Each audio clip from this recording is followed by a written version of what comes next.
extreme case of the social butterfly, because it has the great advantage of simplicity.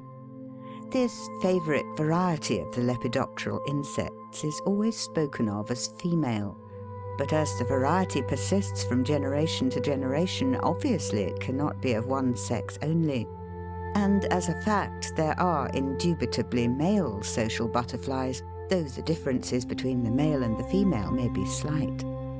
I shall, however, confine myself to the case of the female social butterfly, again for the sake of simplicity. This beautiful creature combines the habits of the butterfly with the habits of the moth. For whereas the moth flies only by night and the butterfly flies only by day, the social butterfly flies both by day and by night. She is universally despised and condemned, and almost universally envied, one of the strangest among the many strange facts of natural history. She lives with a single purpose, to be forever in the movement. Not any particular movement, but the movement, which is a grand combined tendency comprising all lesser tendencies. For the social butterfly, the constituents of the movement are chiefly men, theatres, restaurants, dances, noise and hurry. The minor constituents may and do frequently change, but the major constituents have not changed for a considerable number of years. The minor constituents of the movement are usually serious, and hence, in a minor way, the social butterfly is serious. If books happen to be of the movement, she will learn the names of books and authors, and in urgent crises will even read. If music, she will learn to distinguish from all other sounds the sounds which are of the movement, the sounds at which she must shut her eyes in ecstasy and sigh. If social reform, she will at once be ready to reform everybody and everything except herself and her existence. If charity or mercifulness, she will be charitable or merciful according to the latest devices and in the latest frocks. Yes, and if war happens to be of the movement, she will be serious about the war. You observe how sarcastic I am about the social butterfly. It is necessary to be so. The social butterfly never has, since the earliest times, been mentioned in print without sarcasm or pity, and she never will be. She is greatly to be pitied. What is her aim? Her aim, like the aim of most people except the very poor, whose aim is simply to keep alive, is happiness.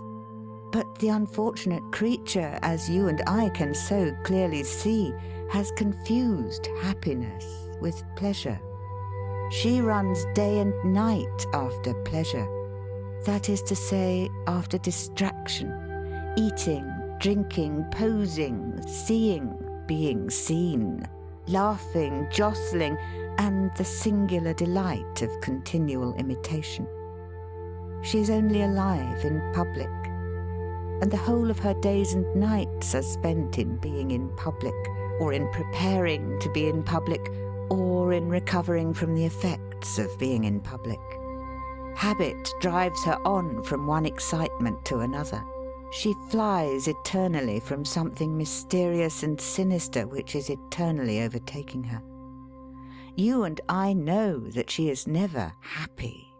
She is only intoxicated or narcotized by a drug that she calls pleasure. And her youth is going, her figure is going, her complexion is practically gone. She is laying up naught for the future, save disappointment, dissatisfaction, disillusion, and, no doubt, rheumatism. And all this inordinate, incredible folly springs from a wrong and childish interpretation of the true significance of happiness. 2. How much wiser, you say, and indeed we all say, is that other young woman who has chosen the part of content. She has come to terms with the universe. She is not forever gadding about in search of something which she has not got, and which not one person in 100 round about her has got. She has said, "The universe is stronger than I am. I will accommodate myself to the universe." And she acts accordingly. She makes the best of her lot. She treats her body in a sane manner, and she treats her mind in a sane manner. She has perceived the futility of what is known as pleasure in circles where they play bridge and organize charity fetes on the field of the cloth of gold. She has frankly admitted that youth is fleeting, and that part of it must be spent in making preparations against the rigours of old age. She seeks her pleasure in literature and the arts, because such pleasure strengthens instead of weakening the mind, and never palls. She is prudent. She is aware that there can be no happiness where duty has been left undone, and that loving kindness is a main source of felicity. Hence she is attentive to duty, and she practices the altruism which is at once the cause and the result of loving kindness. She deliberately cultivates cheerfulness and resignation. She discourages discontent as gardeners discourage a weed. She has duly noted that the kingdom of heaven is within you, not near the band at the expensive restaurant, nor in the trying-on room of the fashionable dressmakers next door to the expensive restaurant, nor in the salons of the well-advertised great. Her life is reflected in her face, which is a much better face than the face of the social butterfly.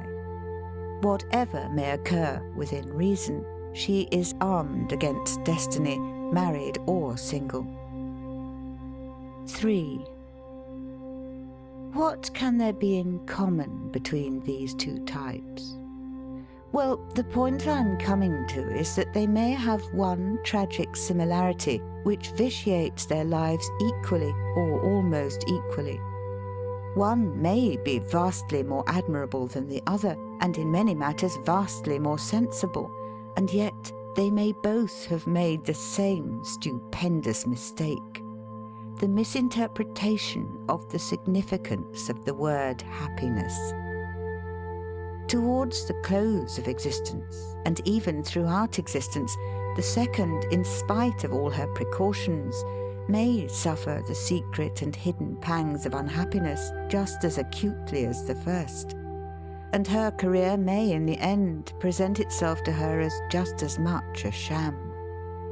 And for the same reason, the social butterfly was running after something absurd, and the other woman knew that it was absurd and left it alone. But the root of the matter was more profound. The social butterfly's chief error was not that she was running after something, but that she was running away from something, something which I have described as mysterious and sinister. And the other woman also may be, and as a fact frequently is, running away from just that mysterious and sinister something. And that something is neither more nor less than life itself in its every essence. Both may be afraid of life, and may have to pay an equal price for their cowardice. Both may have refused to listen to the voice within them, and will suffer equally for the wilful shutting of the ear. It is true that the other woman may just possibly have a true vocation for a career of resignation and altruism, and the spreading of a sort of content in a thin layer over the entire length of existence. If so, well and good. But it is also true that the social butterfly may have a true vocation for being a social butterfly, and the thick squandering of a sort of pleasure on the earlier part of existence to the deprivation of the latter part. Then neither the one nor the other will have been guilty of the cowardice of running away from life. My point is that you may take refuge in good works, or you may take refuge in bad works, but that the supreme offence against life lies in taking refuge from it, and that if you commit this offence, you will miss the only authentic happiness, which springs no more from content and resignation than it springs from mere pleasure. It is indisputable that the conscience can be and is constantly narcotized as much by relatively good deeds as by relatively bad deeds.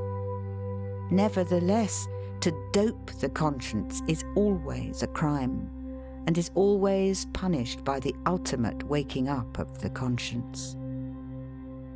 4. To take refuge from life is to refuse it. Life generally offers due scope for the leading instinct in a man or a woman, and sometimes it offers the scope at a very low price, at no price at all.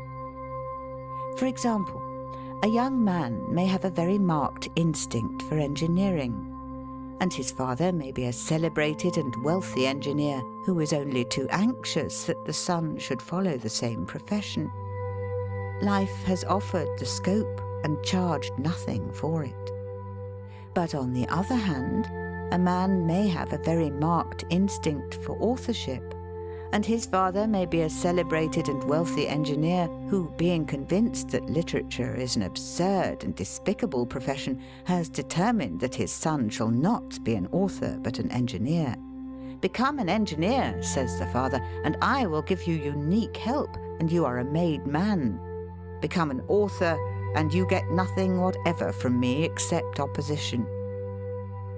Life, however, which has provided the instinct for literature, has also provided the scope for its fulfillment. The scope for young authors is vaster today on 2 continents than ever it was. But the price, which in this case life quotes, is very high. The young man hesitates. The price quoted includes comfort, parental approval, domestic peace, money, luxury, and perhaps also a comfortable and not unsatisfactory marriage. It includes practically all the ingredients of the mixture commonly known as happiness. Of course, by following literature, the young man may recover all and more than all the price paid, but also he may not.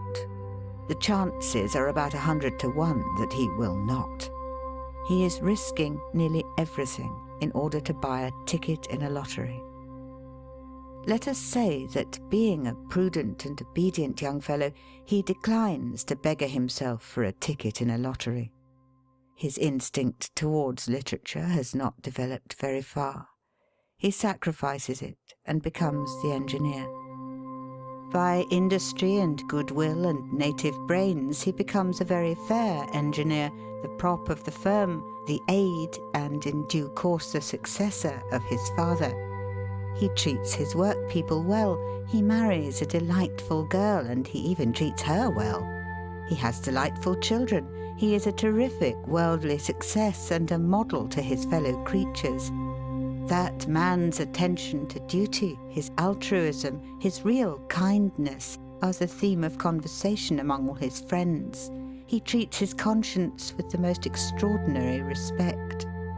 And yet, if his instinct towards literature was genuine, he is not fundamentally happy.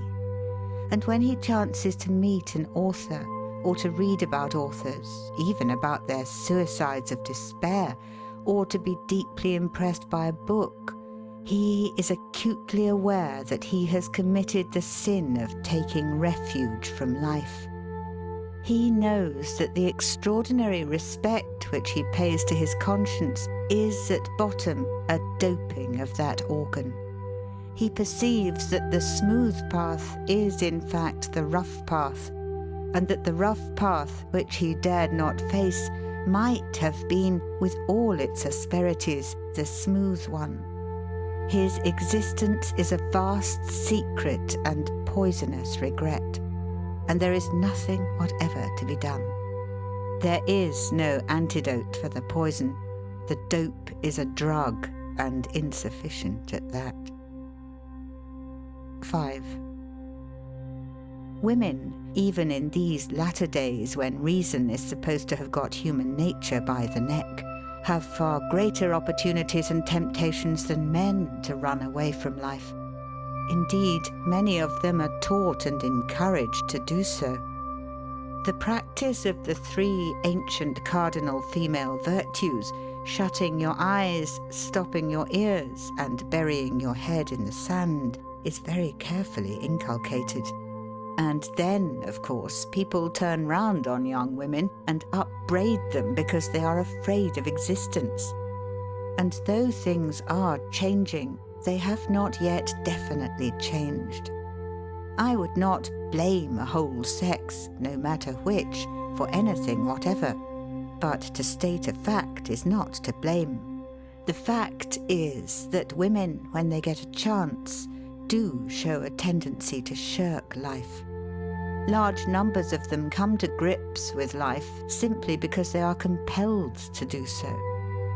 A woman whose material existence is well assured will not, as a rule, go out into the world. Further, she will not marry as willingly as the woman who needs a home and cannot see the prospect of it except through marriage. By which I mean to imply that with women, the achievement of marriage is due less to the instinct to mate than to an economic instinct. Men are wicked animals and know not righteousness, but it may be said of them generally that with them the achievement of marriage is due to the instinct to mate. Examining the cases of certain women who put off marrying, I have been forced to the conclusion that their only reason for hesitating to marry is that men are not perfect, and that to marry an imperfect man involves risk. It does, but the reason is not valid. Risk is the very essence of life, and the total absence of danger is equal to death. I do not say that to follow an unsatisfactory vocation and to fail in it is better than to follow no vocation, but I am inclined to say that any marriage is better than no marriage for both sexes. And I think that the most tragic spectacle on earth is an old woman metaphorically wrapped in cotton wool who at some period of her career has refused life because of the peril of inconvenience and unhappiness. Both men and women can run away from life in ways far more subtle and less drastic than those which I have named. For the sake of clearness, I have confined myself to rather crude and obvious examples of flight. There are probably few of us who are not conscious of having declined at least some minor challenge of existence. And there are still fewer of us who can charge ourselves with having been consistently too bold in our desire to get the full savour of existence. 6. Each individual must define happiness for himself or herself.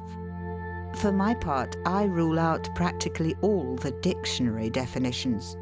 In most dictionaries, you will find that the principal meaning attached to the word is good fortune or prosperity, which is notoriously absurd. Then come such definitions as, quote, a state of well-being characterized by relative permanence, by dominantly agreeable emotion, and by a natural desire for its continuation, end quote. This last is from Webster, and it is very clever. Yet I will have none of it unless I am allowed to define the word well-being in my own way. For me, an individual cannot be in a state of well-being if any of his faculties are permanently idle through any fault of his own. The full utilization of all the faculties seems to me to be the foundation of well-being. But I doubt if a full utilization of all the faculties necessarily involves the idea of good fortune, or prosperity, or tranquility, or contentedness with one's lot, or even a dominantly agreeable emotion. Very often it rather involves the contrary. In my view, happiness includes chiefly the idea of satisfaction after full, honest effort.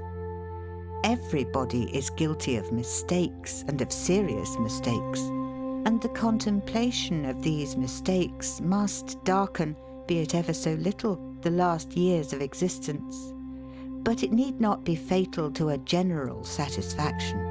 Men and women may in the end be forced to admit, I made a fool of myself, and still be fairly happy. But no one can possibly be satisfied, and therefore no one can, in my sense, be happy, who feels that in some paramount affair he has failed to take up the challenge of life. For a voice within him, which none else can hear, but which he cannot choke, will constantly be murmuring, you lacked courage, you hadn't the pluck, you ran away. And it is happier to be unhappy in the ordinary sense all one's life than to have to listen at the end to that dreadful interior verdict. End of section 1.